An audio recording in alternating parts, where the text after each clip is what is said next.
Give Me to the Waves is a dark comedy survival story following a man struggling with whether or not to live. It's a look into everyone's internal struggle with just, is this all worth it? Well, Give Me to the Waves is the perfect blend of comedic wit and gritty emotional scenes and like good meanings. I have my sentence. It'll be, life is hard but helpful. Yeah. So, freshman year here at JBU, while it had good stuff, there was a lot of hard stuff too. And so I remember kind of subconsciously crafting this story of like this guy struggling with like whether or not to continue on with his life. And then it kind of just sat there, and then sophomore year I had a bad diagnosis and was under the impression that I had cancer. So then I like was thinking again like, oh man, like at least I don't have to like keep having to work hard through like all this struggle. Like at least I have an excuse to like give up. I kind of drew from my history. My dad died of cancer, and so I was kind of, I got to walk through that with him, and I saw what was going on within him and tried to draw from that a little bit. I mean, obviously I've never faced that personally, but having someone so close to you and someone you spend so much time with, you kind of... When that diagnosis turned out to be false, it was like, oh, like you have to keep going. Like you don't have an excuse. And so that kind of fueled the story of like, what do you, like, if someone loses like everything that's important to them, like, why would they keep going? And like just taking faith out of that, it's like, why do people live or continue to like work through hard things? Because there's plenty of stories of just incredible people who have suffered lots of awful things who keep going. I think I loved the script when I read it the first time, and I identified a lot with the characters because my father, he was diagnosed with cancer 2 years ago, and I could feel the struggle that was going on in Derek's character, and everything that goes in your mind, that you're thinking on chemotherapy, you don't know if you're gonna make it through, and so I think that was something that really struck me, and also that was really appealing to my feelings, but not only to my feelings, but also to the essence of the film, trying to give this sense that there is something beyond you, that even though life is hard, it is hopeful too. I just really appreciated the emotion and the meaning behind the story, and that the comedy was not, or the jokes and the comedic wit throughout were not just thrown in and there for no reason. They were always kind of purposeful, and they were actually funny, and I don't know, it just wasn't cheesy, which I don't know, I just have trouble with cheesy stuff. It just makes me uncomfortable, so I liked it a lot. Like the first time I read through it, and every other time I read through it, which was like a million times, I could just feel it, just reading through it, I could feel the emotions of Derek in me, and that definitely just, I was like, man, if I can pull this off, I want to do it pretty bad. Ever since freshman year at JBU, I wanted to work with Walter. We had a screening of just like these little short films that we had made in our intro to cinema class, or cinematography, I forget which one, but I remember seeing Walter's and I just was like, dang, that Guatemalan prince knows how to shoot woods. It was beautiful. He had a slider. So I was like, if I can get Walter on my senior project, I'll be a happy man. I think working with Kyle, he knows pretty well what he wants. His vision, I think, is very clear in his mind, and I think that's where you come in as a director of photography, and you work along with him, trying to make everything that is in his mind happening in camera. So I think that makes it a lot easier, because you know that he is guiding you, but also you are by his side always, like adding things and helping that everything goes right. It was fun. Kyle's really easy to work for because he has a lot in mind, and he's always willing to like tell you what he wants you to do, which is nice. At least for me, I need that. And when I got frustrated, he would always like grab me and be like, "You're beautiful. You're doing a good job." And that was just comforting in a way, even though I was still very frustrated with myself mostly. Yeah, he's just easy to work for, and his ideas are amazing, and he just really knows what he wants. So it was fun. He was always supportive and I don't know, always open to you. Just if you have an idea, spur of the moment, you know, you're feeling your character, just do it, you know. And that was pretty good. And then he has such a good eye for just how to put things together. You know, like reading the script, I honestly wasn't like picturing scenes and stuff, and I was like, well, I don't really know how it's gonna go together. But then seeing some of the footage already being edited together, I was like, dang, like I was not even picturing this, and this is incredible. So I've done videos a lot, like short little movies and stuff, and those kind of suck because A, they just aren't good, but B, it was like me doing everything. And so like I'm running the camera, I'm acting, and that was really cool about this film, was getting all the awesome crew who all have positions. So sometimes I'd be on set and I'd be like, I have to go do this, and I'd see someone in the background doing it, and I'm like, oh, like this is how it works. Other people do things. I mean, every film is different. I think what made this unique is that we film outdoors. I think that was a challenge for me because most of the films I worked in, we film indoors. So we do. Just being outdoors, I mean, there's so many things that you cannot control, like light.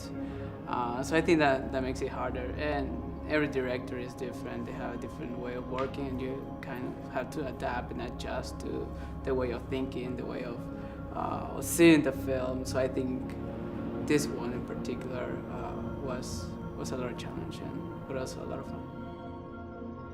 Like I knew water would be important because that's, you know, in the title, and it's also just a big part. Yeah, shut up. It's in the title, and it's a part of the story too. And so it's like, but we don't actually have tons of actual things taking place in the water. We have the pit scene, and so I was like, how else can we infuse this idea of like giving up? And so that comes into play with, you know, Grim and Cole. You know, Cole is smaller than Grim.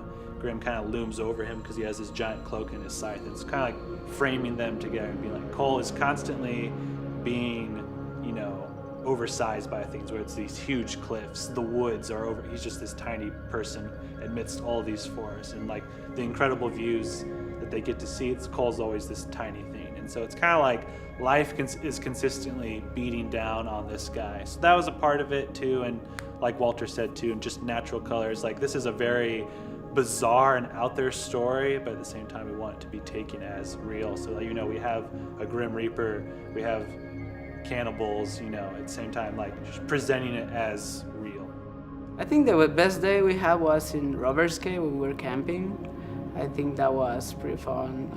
We got to get to know all the crew even better, you know, just spending 2 nights with them, working in the film during the day, and then just chilling out and hanging out during the night. I think that makes it more meaningful. You get to know your crew. I think that's very important to make a film happen. I think the first day was my favorite, just to see the props in action, to see Happy and Sad running around, you know, creepily giggling. I was like, it's real. That was in my head. To see Joel in his Grim outfit, I wasn't sure if it was going to look good or not. And so to see him be like, oh, that looks awesome. To see, you know, Cole and him standing side by side, that just was awesome. So the first day was just like, wow, you finally got to make your movie. It's happening. It's real.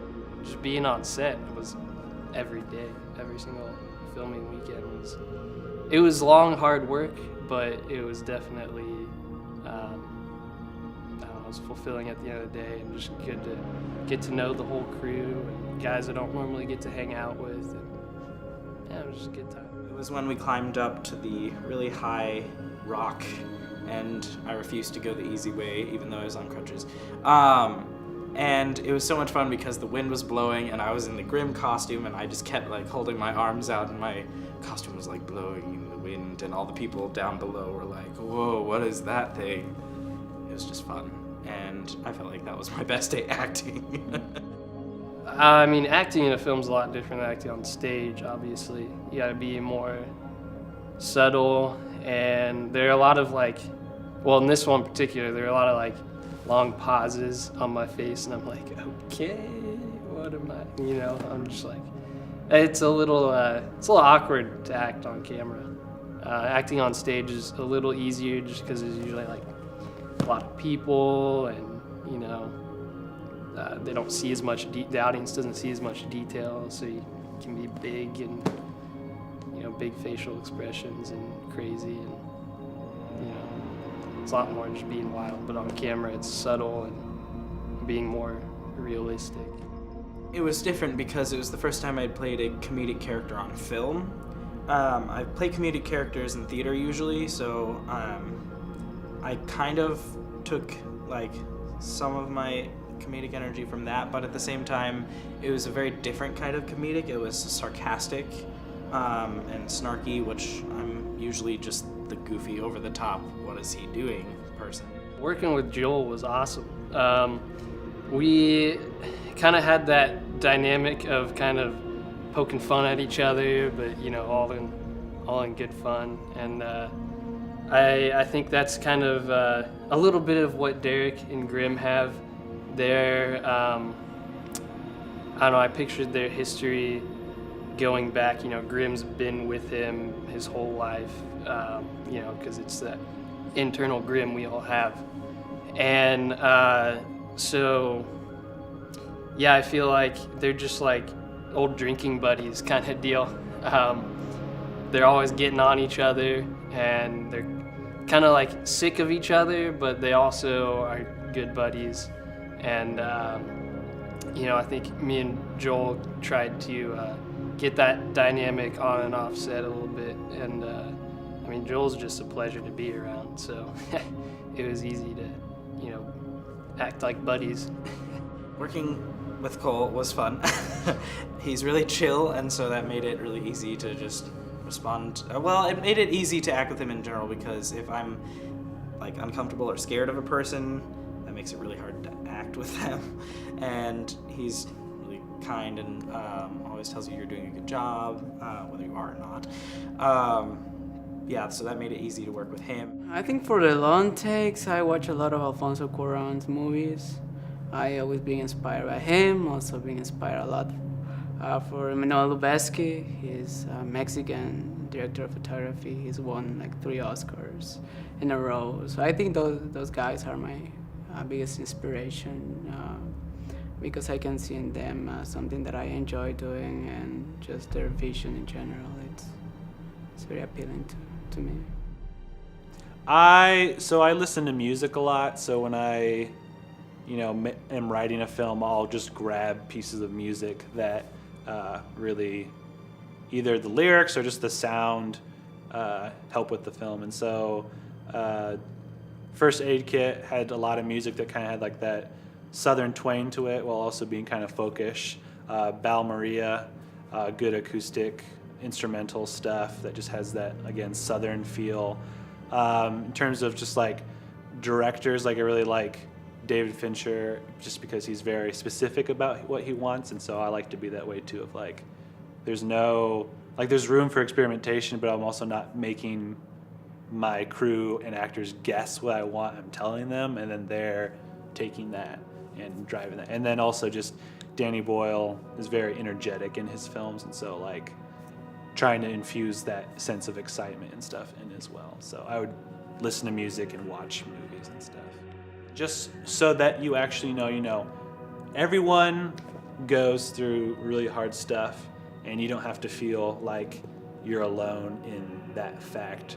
You don't have to be afraid to share that and to actually feel that way. You might look at other people and say, they seem happier than me, or why isn't my life the way that person's life is? And everyone's different, but everyone goes through that, and everyone feels pain, everyone feels loss, and it's okay to be sad and to struggle through that. But I hope if you watch the film or just on your own journey that you're able to discover that it's worth pushing through. I don't necessarily have the answer for why or what that is, but I found that just working through that and going, even if it's hard or it's a struggle, that it's worth it.